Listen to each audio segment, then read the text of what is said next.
Inilah rumah edukasi atau tempat belajar kewirausahaan para alumni TKW atau pekerja migran Indonesia yang berlokasi di Desa Kenanga, Kecamatan Sindang, Kabupaten Indramayu, Jawa Barat. Pengasuhnya adalah Ibu Darwina atau biasa dikenal dengan sebutan Mbak Wina. Assalamualaikum warahmatullahi wabarakatuh. Pemirsa, ada semacam tradisi atau kebiasaan yang kurang baik ya. Biasanya para TKW atau para buruh migran ketika dia datang dari negara tempat dia bekerja pulang ke Indonesia, mereka lebih suka membangun rumah, kemudian melakukan hal-hal yang konsumtif. Sehingga dia ketika sudah habis pergi lagi menjadi TKW, kemudian pulang melakukan hal-hal yang sama, dan pada akhirnya dia menjadi TKW seumur hidup. Nah, Mbak Wina, saya kira dia menjadi seorang pahlawan ya. Karena apa? Karena dia mengedukasi kepada para purna buruh migran untuk melakukan hal-hal yang produktif. Dia memberikan kursus kewirausahaan, antara lain membuat produk-produk UMKM ini.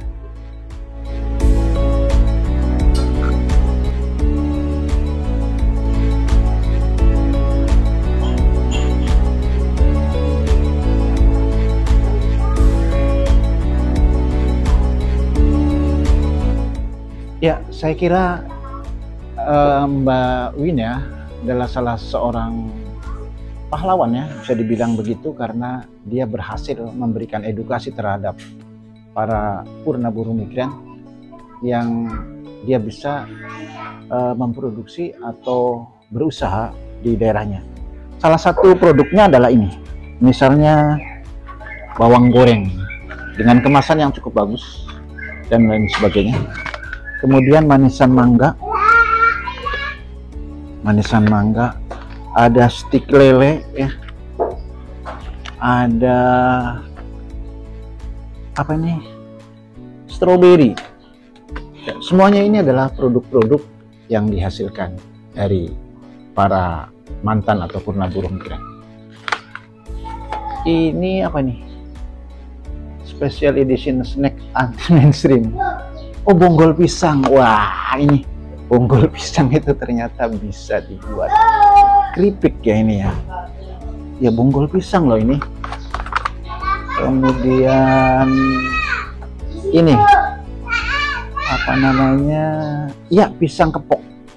Nah, pisang kepok kan selama ini mungkin hanya dikolek atau digoreng ya, tetapi di sini bisa dibikin keripik. Ulang lagi ya teman-teman ya. Kemarin kita sudah ngebahas terkait tentang HPP ya, harga pokok produksi dan juga penyusutan. Keuntungan itu prosesnya antara 30 sampai demikian, karena nanti kita akan dibebankan sama biaya kemasan, SIM. Bener nggak transportasi? Semula Wina adalah pekerja migran yang bekerja di Hong Kong. Merasa ingin mengangkat derajat para pekerja migran di desanya, ia memberikan kursus gratis di rumahnya.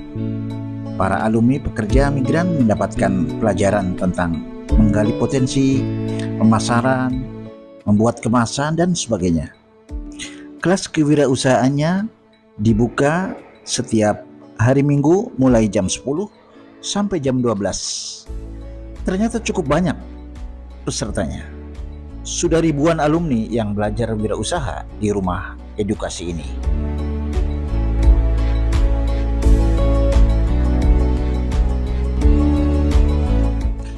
Inilah produk-produk yang dihasilkan oleh alumni rumah edukasi asuhan Mbak Wina. Ada manisan mangga, keripik tike, dan lain-lain. Makanan-makanan ringan ini dirancang dengan kemasan yang bagus dan dipasarkan ke beberapa tempat, baik di dalam negeri maupun di luar negeri.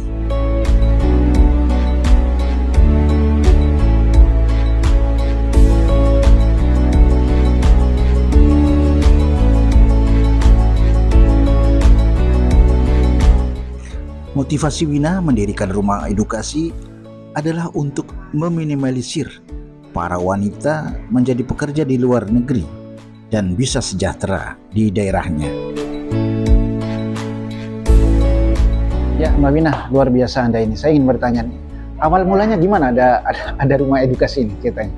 Jadi awal kenapa saya mendirikan rumah edukasi sebenarnya berawal dari latar belakang Kabupaten Indramayu sih. Indramayu itu kita tahu bersama bahwa dikenal sebagai kabupaten pengirim pekerja migran yang lumayan banyak. Gitu. Nah, gara-gara itu kan banyak banget dampak sosial yang terjadi di Indramayu gitu kan. Adanya kemiskinan, kemudian juga perceraian, PM dan sebagainya. Nah, melihat hal itu dan termasuk saya juga pernah jadi TKI di luar negeri. Di tahun berapa? Di tahun 2004-2008. Di mana ya? Di Hong Kong. Tapi pada saat saya keluar negeri saya belum menikah gitu ya, belum punya anak dan yang pasti belum ada beban seperti halnya orang-orang yang sudah berumah tangga. Gitu. Nah, melihat latar belakang itu timbul keinginan untuk merubah gitu paradigma masyarakat bahwa luar negeri itu bukanlah segalanya gitu. Kalau misalnya mereka bisa nyari uang di negeri sendiri, kenapa enggak gitu? Mereka berdikari di negeri sendiri. Gitu. Karena dampak sosial yang terjadi ketika ibunya atau istrinya berangkat ke luar negeri selama kurun waktu bertahun-tahun, nah dampak-dampak sosial itulah baru ada lah di Indramayu. Jadi yang di rumah edukasi ini bukan semata-mata purna buruh migran ya? Bukan. Ada juga ibu rumah tangga biasa. Banyak, malah sekarang udah banyak ya yang di luar purna migran atau keluarga migran. Ya, apa saja yang diajarkannya di sana? Yang saya ajarkan adalah pertama terkait tentang edukasi kewirausahaan. Tapi edukasi kewirausahaan juga ada 13 modul yang kami ajarkan dan mereka juga punya kewajiban untuk belajar selama 1 tahun. Modul ya? Antara lain apa yang diajarkannya itu? Yang pertama ketika baru mulai di bulan Januari kita bicara gali potensi. Karena kan rata-rata yang belajar di sini kan tidak semuanya mereka punya usaha ataupun sudah menggeluti usaha. Gali potensi ya? Dari nol. Kalau yang belum punya usaha ya? Betul. Ya, jadi potensi diri. Kira-kira dia itu potensi di bidang apa? Karena kan setiap manusia kan berbeda-beda nih ininya. Ada yang dia pelaku bisnis, ada juga reseller dan sebagainya. Nah, Mbak Wina sendiri yang sudah dihasilkan secara pribadi apa aja produknya? Ada dodol mangga. Mana dodol mangga yang mana? Yang ini. Iya. Nah, manisan mangga. Kita juga ada jus mangga, ada sirup mangga. Ini dodol mangga ya? Iya. Ini apa ini? Bonggol pisang dari sini juga? Bukan, itu dari Mas Hera, dari UMKM lain. Iya. Ini yang kalau selain dari produk binaan saya, lainnya adalah produk-produk binaan. Produk dari Mbak Wina sendiri ada berapa? Ada 5. Ada 5 ya. Kalau yang hasil didikannya Mbak Wina sekitar ada berapa? Kalau dihitung dari tahun 2010 mah banyak Pak. Ada sekitar 1.600. Rata-rata dari Indramayu ya? 1.600 itu rata-rata apa saja misalnya? Sebutkan. Jadi tadi kita balik lagi ke bicara edukasi ya. Karena kita berawal dari menggali potensi lokal yang ada di sekitar ataupun yang terkait dengan SDMC UMKM-nya. Jadi bicara produk itu ya rata-rata berbasis potensi lokal. Contoh, misalnya dia tinggal di daerah pesisir, pasti produknya berkaitan dengan olahan ikan. Dia tinggal di daerah misalnya perkebunan, aneka keripik dan sebagainya seperti itu. Ada keripik pisang. Iya ini. Gimana nih keripik pisang? Yang jelas ada ini, bonggol. Iya, bonggol pisang. Bonggol pisang itu kata orang Indramayu yang belegedor ya? Iya, belegedor. Itu bisa dimakan ya? Bisa. Tapi tidak sembarang pisang? Tidak sembarang, jadi pilihan. Nah, kayak misalnya kan tike itu kan Losarang itu kan daerah produksi tike ya. Terus kayak ini dari Cikedung ini kan, itu kan banyak mangga ya, diolah menjadi kerupuk. Nah, ini dari Malang Semirang, di sana itu banyak banget pohon kelor. Jadi kita buat menjadi teh gitu loh. Ini kemasannya nih Mbak, saya lihat tuh udah ngota gitu, udah profesional. Ini didesain oleh Mbak Wina atau ada khusus produk? Jadi bicara kemasan memang kami punya tahapan-tahapan. Jadi ketika mereka ikut kelas selama 1 tahun, nanti muaranya kita akan fasilitasi kemasan gratis. Dan tentunya kerjasama dengan beberapa BUMN yang sudah lama kerjasama dengan kita. Nah, nanti kita ada tim desainnya, Pak. Ada tim desain. Nah, mereka yang belajar di sini di rumah edukasi ini bayar nggak? Gratis. Gratis ya? Gratis, semuanya dari A sampai Z gratis. Dibimbing ya? Dibimbing. Betul. Tapi seminggu sekali ya? Seminggu sekali. Setiap hari 1 tahun. Setiap hari Minggu jam 10 sampai jam 12 ya. Nah, mereka rata-rata dari mana saja yang datang? Rata-rata yang belajar di sini itu dari semua wilayah, di berbagai wilayah, berbagai kecamatan, berbagai desa di Indramayu, dari Supra, Kecamatan Hargelis, Anjatan, sampai Gantar, Candang Pinggan, Sukra gitu kan. Terus kemudian juga Losarang, Rangkeng, sampai Cikamurang ada. Khusus untuk yang buruh migran kira-kira berapa persen mereka yang? Kalau bicara keluarga migran dan purna migran itu 70-30. 70% itu purna dan keluarga, 30 adalah masyarakat. Lumayan banyak ya? Lumayan banyak. Ya karena tadi memang Indramayu tidak lari dari angka pengiriman pekerja migran paling banyak. Nah, dipasarkannya kemana rata-rata? Nah, selain kami juga memberikan edukasi, kami juga membantu pemasaran melalui marketplace. Kemudian juga kalau teman-teman di Hotel Aston, Luxton ya, kita juga loading di situ sudah 3 tahun ya. Nitip, terus kemudian sentra oleh-oleh, ada terus nih, terus juga ada Pangestu gitu kan.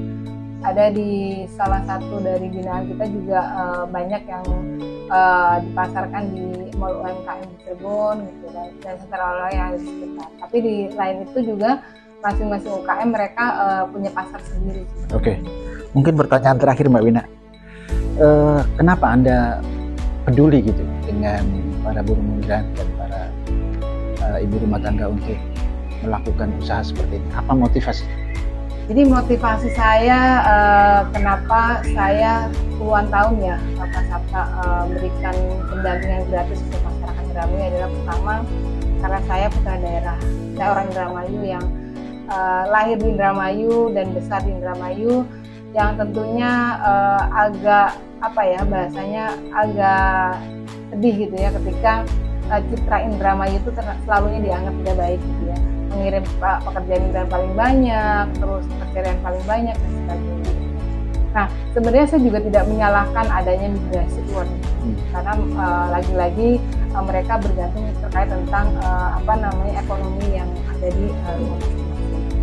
Nah, saya berharap ketika saya memberikan sedikit kontribusi untuk negeri gitu ya, dengan memberikan pendampingan secara intens untuk masyarakat, mimpi saya adalah saya bisa meminimalisir angka keberangkatan keluar negeri, sehingga masalah-masalah khususnya untuk perempuan, untuk anak itu bisa diminimalisir seperti itu. Karena sampai hari ini pun ya kita tidak pernah lari ya dari masalah ya, tetapi saya yakin ketika kita mau berbuat masalah itu pasti bisa diselesaikan.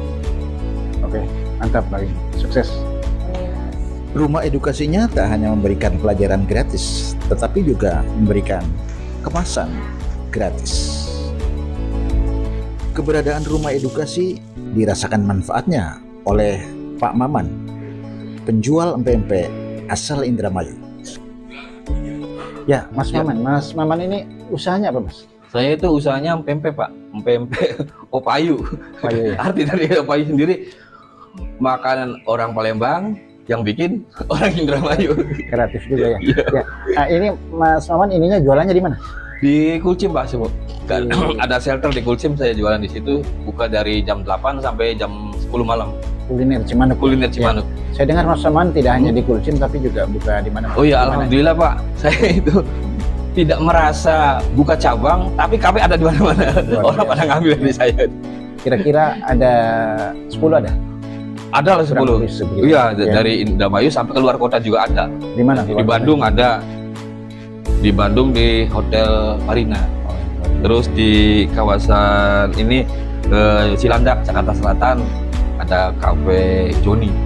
terus di Cirebon banyak Pak. Alhamdulillah. Maman ikut di rumah edukasi ini sudah berapa lama? Dari tahun kemarin Pak, kebetulan saya masuknya itu pertengahan, jadi sekarang mengulang lagi. Apa yang paling dirasakan manfaatnya Mas Maman ikut di rumah edukasi ini? Oh iya, banyak sekali sih Pak. Misalnya? Dari perizinan, legalitas. Yang dulu saya nggak tahu apa pentingnya legalitas, ternyata saya diajari bikin NIB, halal, sampai HKI merek saya udah punya berkat dari edukasi di sini. Juga penghitungan HPP. HPP itu apa? Harga produk produksi, Iya. apa produk produksi, sampai ya matching ini produknya juga diajarin Pak. Diajarin. Matching itu kemasan. Iya, kemasan. Oh, packing. Packingnya. Ini. Tapi dari sisi yang paling penting kan Pemasaran, betul. Enggak penghasilannya. Oh iya. Meningkat atau gimana? Alhamdulillah dari ikut di sini ya banyak sih kena diikutkan pameran, bazar. Akhirnya produksi kita lebih banyak, lebih dikenal Pak. Omsetnya lebih. Omsetnya lebih tambah otomatis.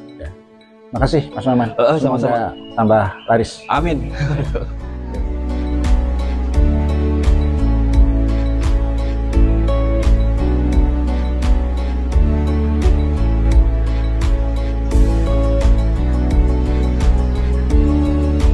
Demikian juga yang dirasakan oleh Ibu Darina.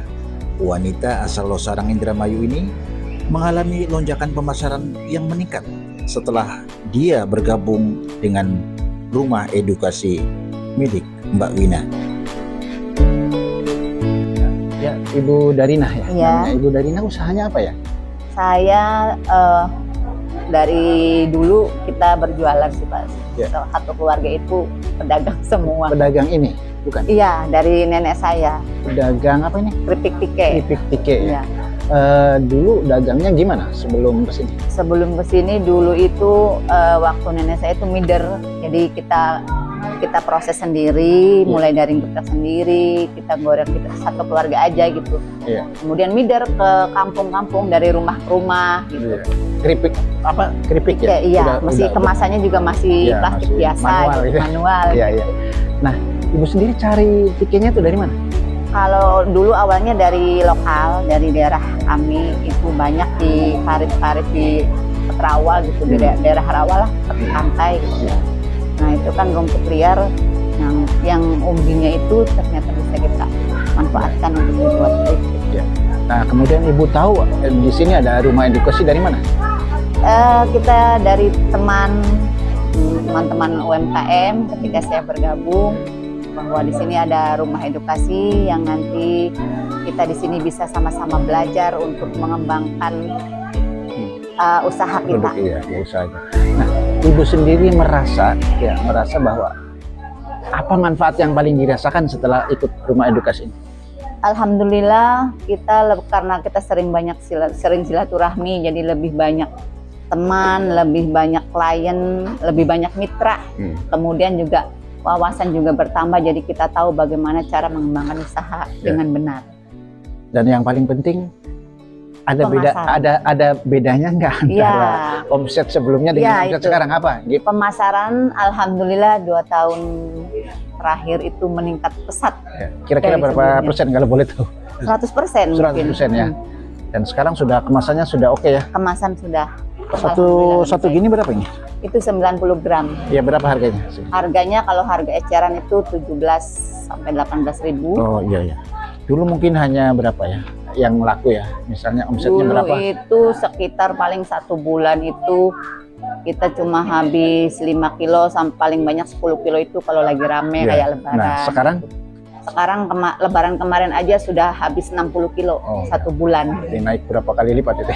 Bahkan hampir 100 karena yang 1 minggu terakhir itu 50 kilo 1 minggu. Wis, luar biasa. Oke. Selamat ya Ibu Darina. Semoga sukses. Terima kasih Bapak. Ya.